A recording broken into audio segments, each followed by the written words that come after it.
Yeah, g'day. Look, I'm here to tell you how to buy houses for little or no down. This will not be a video about buying a house with no money down, but it will be a video about how to do it with virtually no money down. So stay with me and let's get to it. If you're looking to buy a no down house or property, it's not going to happen. You think about it. You own a house, somebody you don't know comes along with no credit rating and says, look, I'd like to buy your house. Would you please sell me your house? I've got no money. Would you sell me the house and hold the mortgage on it too? If you own the house, what are you going to say? The answer is probably no. What you probably could do, if you wanted to sell to that person, you could say, how many houses do you own? How long have you been in business? What's your credit rating? So you see, starting out buying no-down houses is probably not going to work too well for you. There is a way though, and this video is to show you that there is definitely a way to buy a property for not quite no down, but very little down. You can't just walk in and buy the property and say, oh, I'll buy the property today. You've got to look for specific types of property and specific circumstances. This is going to be a two-part video. Two parts being, one, how to acquire that property with very little or no money, and then, because that problem property will be literally a problem property, how to keep a hold of that problem property, bring it current with the finance companies, and maintain it as a rental property. So let's get started. First of all, I run an ad in the local newspaper, run it in Craigslist if you want, or run it in whatever, Gumtree, whatever you can find, which is something which gets around to just the ordinary bot out in the street. And the ad usually ran something like, wanted, problem properties. Bankruptcy's okay, divorce is okay, behind in payments okay, can get cash to you within 48 hours. So now you've got the ad in the paper. And I've run this ad, several times, and it's been very successful. Usually you'll get one or two calls, then one or two calls, and then one or two calls, and unfortunately not all of the calls will work. Okay, so I've run the ad, and then we're going to get some responses. Some responses will just be no good at all because there'll just be far too many problems to solve. But if you think about it, there's lots of people out there getting a divorce, and this is where I've been particularly lucky. They usually get to fighting with each other. It's normally about money, or the lack of it usually. By the time they've fought for a month or two and the property's 1 or 2 months or 3 months behind, they've got a notice of foreclosure, which only brings on more stress into the relationship, and they want to get out of it. They just want to get away from each other, and they want to bail out. So they've read the ad, and they see this as a way of saying, look, let's just get our cash, let's move on, let's go away. We can split up, part company as friends if we want, but let's just split up and go away. So number one, you've run the ad. Number two, you've got your response. Now you've got to go in and you've got to sell them. They're looking for, let's say it's $100,000, just for the sake of arguments, it's $100,000 property. They've got $70,000 first mortgage, and they think that they've got $30,000 in equity. They've got payments of, say, $500, $600 a month, and they're 3 months gone into the fourth month. So they're really, round figures, they're looking between $2,000 and $2,500 behind. That's a problem, because now they've really got, to put the skids under that sail to make it happen. Otherwise, they're going to lose the lot. Don't forget, their primary purpose is they want to split up and they want to get away from each other. So what I've usually worked out is, how much does it cost to get a flat, condo, house, or whatever? So now you've got to sell them, okay? They're behind, they owe $2,500, say, in payments, sometimes more, sometimes $4,000 or $5,000. but they've got this $100,000 house. They've got a $70,000 mortgage. Let's say they're about $7,000 or $8,000 behind. They've now got their notice of foreclosure. They have really got to move to save that property. Otherwise, they're going to lose everything. So now they've called you. You go along and be sympathetic. Remember, these people are already in trouble. Their relationships is where they're screaming at each other. They don't really agree with each other on anything, and they just want to separate and get away. Now, you've got a $100,000 property at stake here, $70,000 first mortgage, and it's $7,000 behind. There's no real magic in this. There's $30,000 in equity in this if you can bring it current, but that means you've got to put $7,000 into it to bring it current. You can do that. That's not that hard to do. I will show you how to do that in the second video. First of all, let's get you owning the property. So what I do is I look at the property and I think, well, yes, it really is a $100,000 property. Yes, I can see they've got problems. And I've worked out that the cost, if you like, to get a new condo, flat, house, whatever they want to have separately, is about $1,000 each. You know, they'll get in with about a $500 bond and about, you know, a month's or a couple of weeks' rent. So $1,000, $1,200. So you work that out and you say, okay, I can buy this house for about $2,000 to $2,500 down, taking it subject to the existing mortgage with all the problems. So you go in and you say, look, I really appreciate your problems here, and you have to be very understanding of the problem, because people who are wanting to get divorced are not, you know, don't trifle with that, okay? So the bottom line is you tell them straight up, yes, it's a $70,000 mortgage, yes, you're 10% of that behind. On a good day, it will sell for $100,000. This is not a good day. You haven't got the time to sit there until the buyer comes along. I would be interested, and I can give you cash in 24 hours, or even today if you want. I will give you $2,000 for a quitclaim deed. Now, a quitclaim deed is something that you can just fill out on the spot. I'll put up a copy of what a quitclaim deed looks like here. And their first reaction would be, oh no, we can't take that. And you say, look, I understand that. This is a fire sale.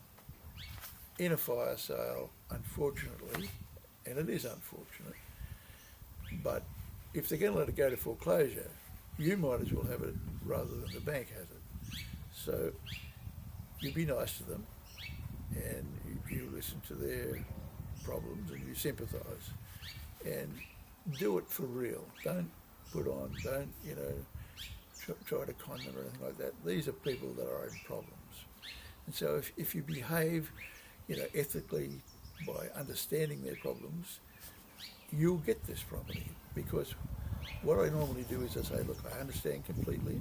If you think you can sell it, by all means go ahead and sell it. I don't know anybody today who would buy it at that price. And if I genuinely did, I would tell them, and I'd ask them for a couple of $1,000 finder's fee. But at that point, if you don't know anybody, tell them straight out, I don't know anybody who will buy that property. I will give you $2,500 if you get a quitclaim deed signed. Then you can fill out the quitclaim deed and give it to them. I'll give you this. You don't have to do anything. You just have to go along to a JP, notary public, or somebody to witness it. Once it's witnessed, give me a call. I'll arrive with cash. Now, I've done this in, let's say, the early hours of the morning, 9:30, 10:30, 11 o'clock, and given them a couple of hours to think about it, and they usually fight over it too, unfortunately. But generally in the afternoon, 2 or 3 o'clock, I'll get a call. Goes, come along, we don't want to do this deal, but we're cornered, and you pointed it out to us properly that we are cornered, and we'd rather see you get it then the bank just make heaps out of it. So then I just arrive. They've got the quitclaim deed signed. I've been down to the county or the council or whoever registers your documents in your area, and I had a quick look at if there's any liens on the property. I'll show you how to do that in the next video. First of all, we're going to try and get you to own the property. So I make up a simple contract which will say, I, whoever the buyer's going to be, pay to whoever the sellers are going to be, the sum of whatever it is, $2,000, $2,500. There's a mortgage of such and such against the property in the amount of such and such with such and such institution. Buyer will pay the seller this amount of money. Buyer will take the property subject to the existing mortgage, and basically simple. That's all you really want. That will tie the deal together as long as you've signed it. By the way, all contracts for real estate must be in writing. So you have to describe the property, usually a DP, a lot number, or there's some way that they will be able to show you how to describe the property in full, or your local county will show you that, or the Registrar General, or whoever does the registration of the property will show you exactly how to describe that property. So you put down the DP number, the street address, and you describe the property. So things that have got to go on this contract are, you have to describe the property. You have to describe that you, for a valuable consideration, you bought that property, what that valuable consideration is, that you're taking it subject to the existing mortgage or note, if you like, and you all sign it. I'll put up a specimen sort of copy.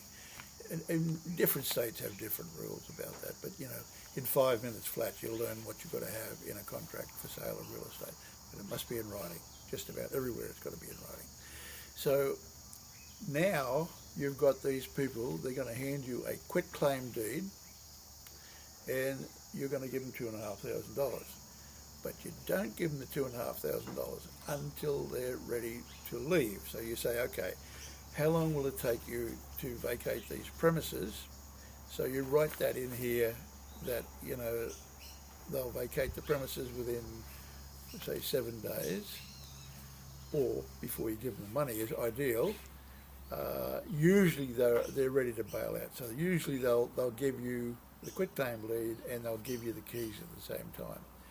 But if they don't, then you just simply say, look, okay, it's 7 days, but you get the keys anyway.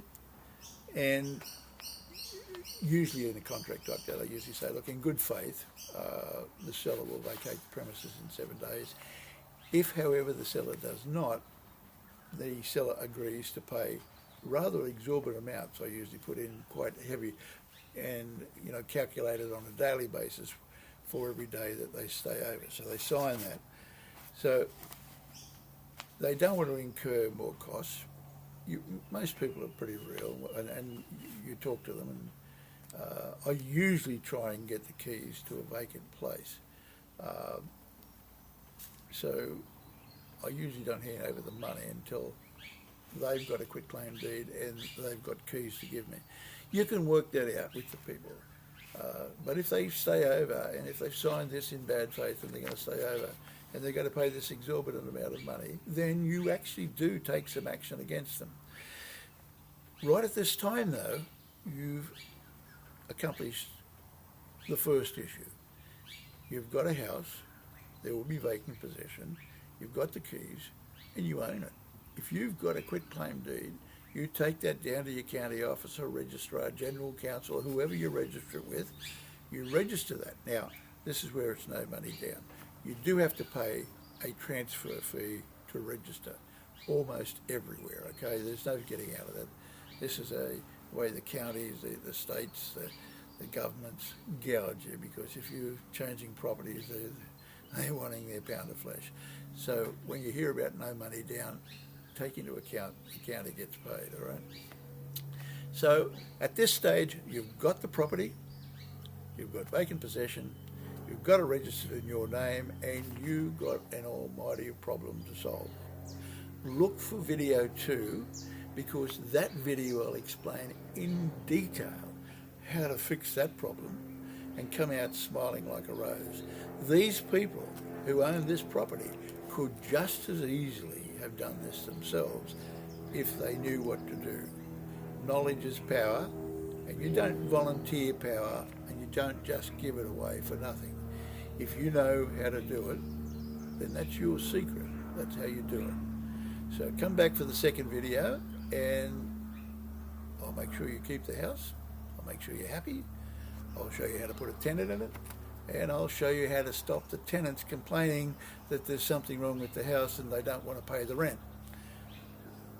Owning houses is not a free ride, by the way. It's a lot of work. If you put a lot of work in, you treat it conscientiously, and you make payments on time, you can become a millionaire quite very, very quickly. Hope to see you next time.